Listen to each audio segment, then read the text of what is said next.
Alright, what's up guys? I hope you're doing well. James here from jamesdforsyth.com, and I wanted to start talking a little bit more about the first attempt at banking reform, right? This was in the very beginning of the 1900s, right? This was before even the actual Aldrich Plan was really starting to come to fruition, right?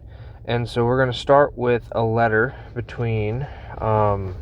from Paul M. Warburg going to someone by the name of Theodore E. Burton, who was a member of the House of Representatives at this time. And this letter is dated March 30th, 1908, right? And so really what was happening at the time was, with the Panic in 1907 kind of coming to a conclusion in a way, right? And basically, as with all financial panics, the government and those sort of entities really want to fix the problem, right? That's kind of the point. So, with that being said, at this point, they were trying to reform the system, right? And there were many things being discussed, and pretty much the two different plans that are being contrasted at this time for kind of the first push was something called the Fowler Plan, and then also the Aldrich Bill, right? But the thing is, this is the 1908 Aldrich Bill, which shouldn't be confused for the one in 1912, which introduced the National Reserve Association, which is the whole Jekyll Island and everything else. All of that stuff is from the second Aldrich Bill in 1912, not the 1908 one, right? And so, with that being said, the differences between the two in this respect, I'm talking about the original, or not. I don't want to say the original because that might give the wrong impression.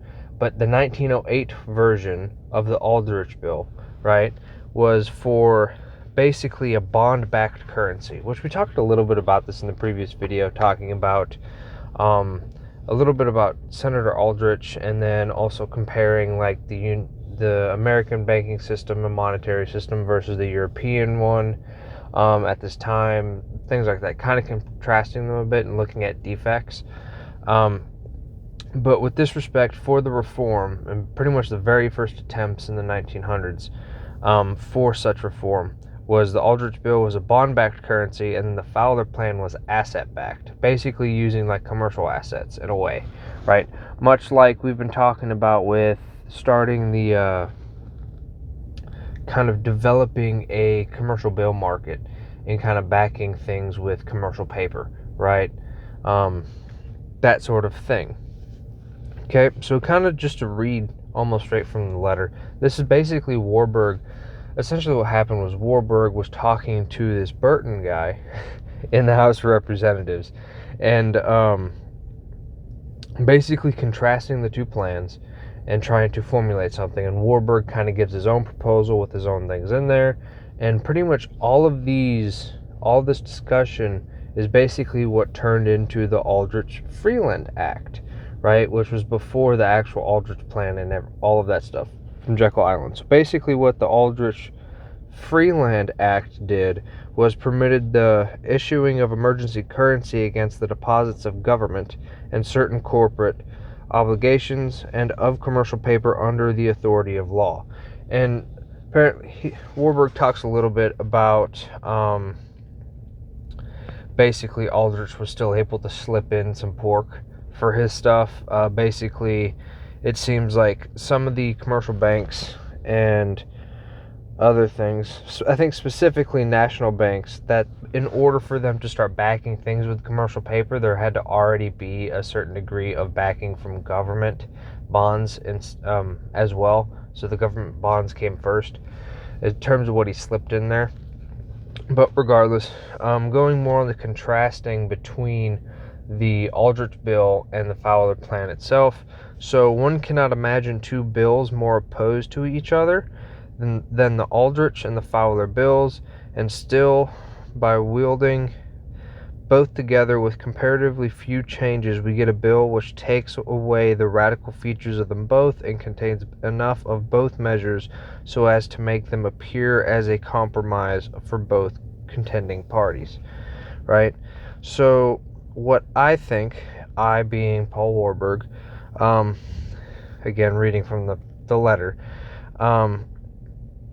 Basically, the bill he proposed will basically make it voluntary for each of the banks to join the association, which we see kind of start to show up in the Federal Reserve Act, right, further down the line in this kind of monetary reform. And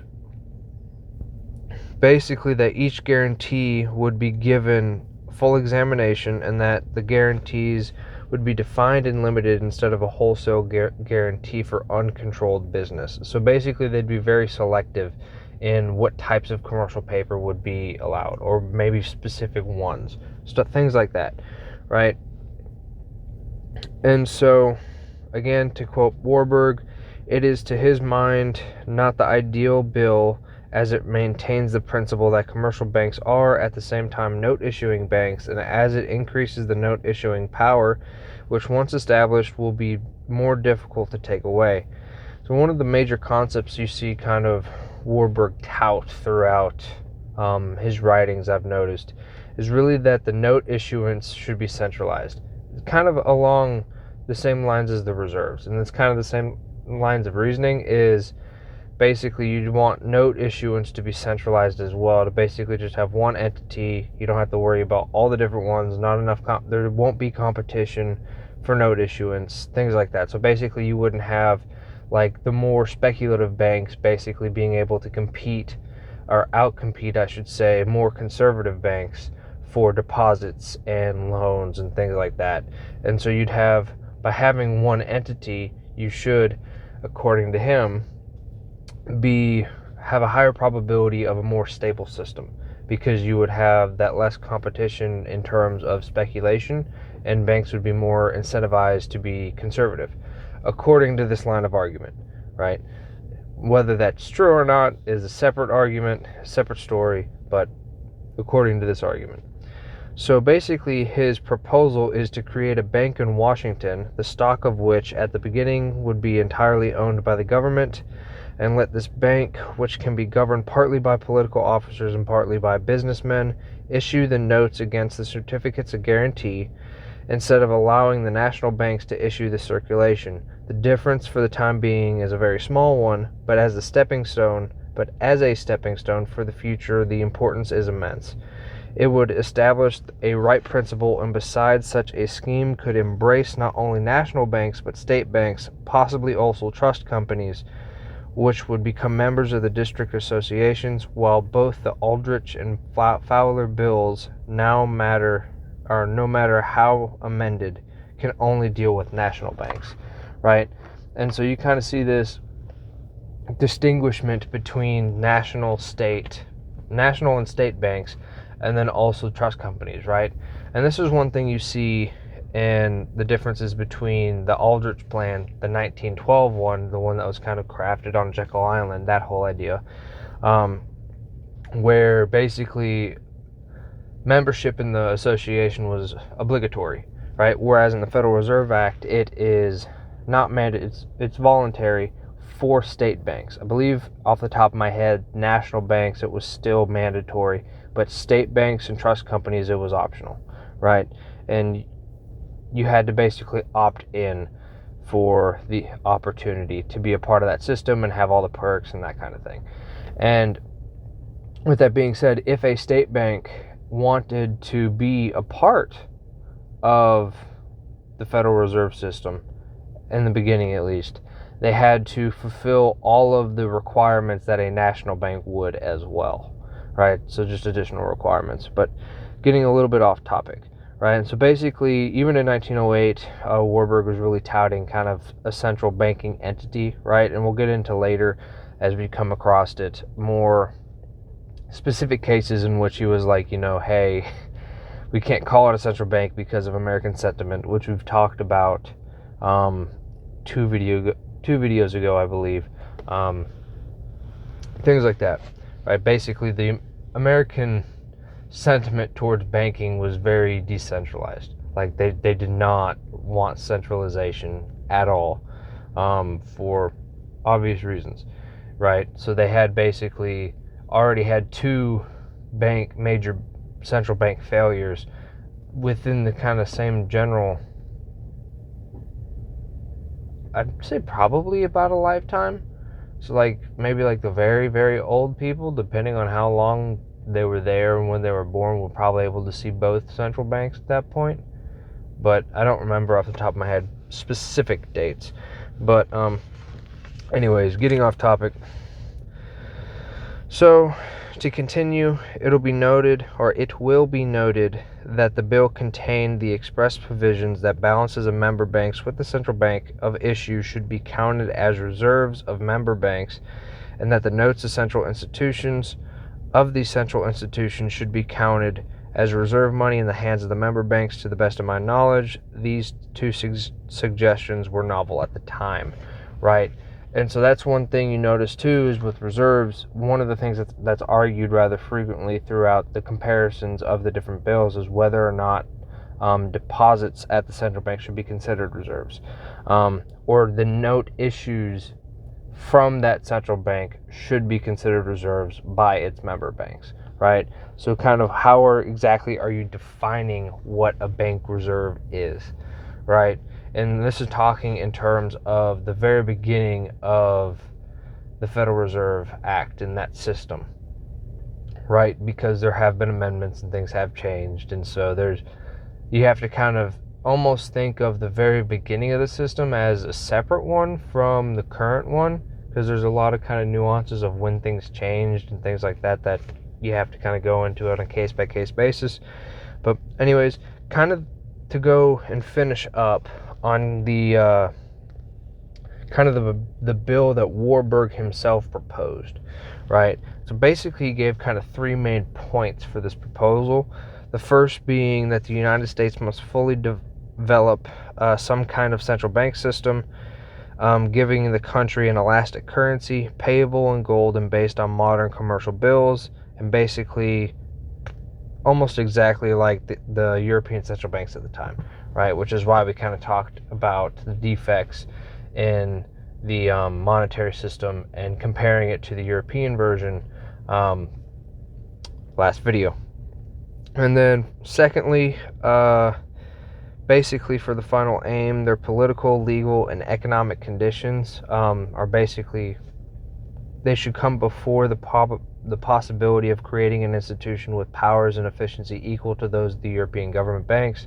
Again, just kind of making it similar to Europe in a way. And also this has to be done slowly, which is kind of the final point, is because he even says explicitly that there has to be a significant amount of educational, basically footwork, to be done before any such reform can happen, right? Because there really is, like, this isn't something that you can just change overnight, right? There has to be quite a bit of research, especially in the very beginning when there's not a much of like kind of academic, almost literature in a way behind it seems. But there's that. However, he does kind of give two final kind of non-negotiable things for such a system, right? And one of those is that the base currency, or the currency, should not be based on any form of what he calls long-term obligations, basically the government bonds for that Aldrich wanted, right? And then secondly, it can't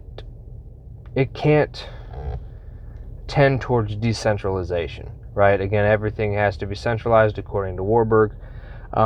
Basically, and this is more specifically with respect to the power of issuing notes, and things like that, because it would have too much of an effect on general commercial business, right? And basically, you want the centralization of the note issue along with the reserves, right? So that you could have kind of, I guess you could say, maximum fluidity or liquidity throughout the system if needed, right? Because otherwise you would just have basically places would freeze, like reserves would freeze and they can't move throughout the country like they should or need to, in order to kind of relieve certain areas when they come under distress, right? And so that was his biggest beef with the Fowler Plan, because he says that it practically would create 30 to 40,000 note issuing national banks, right? And then that would leave to that massive competition between the banks to where the more speculative ones would most likely win, and then you kind of lose the kind of conservative aspect of banking to where, having a stable and sound system in a way. That's kind of his argument, right? So basically he says you want that centralization in as few and hopefully kind of optimally one organization, right? Which he kind of defines specifically as safe beyond question, right?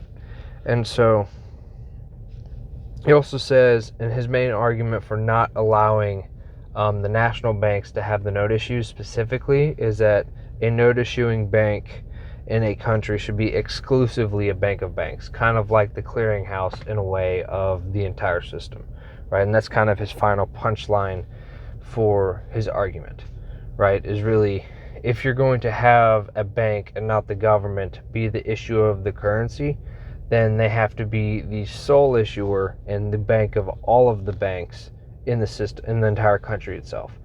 And that's where kind of the nuances get, it seems to me, would get pretty interesting, because you have this kind of where membership is voluntary into the system, but it's also like, okay, so you can't define the note issuance per this country per se, meaning like where he says the note issuing bank in this country should be exclusively a bank of banks, right? And so basically, where are you defining that system? Since membership's voluntary for like state banks and trust companies, do you just do it via the system or via the country itself? And kind of where is that distinguishing line? So that's just something I thought of in kind of finishing this up. So that's something I'll have to think about quite a bit more as I continue to go through the book and research it more and things like that. But anyways, I'm going to leave this one here. So I hope you guys have a good night, and I will see you on the next one.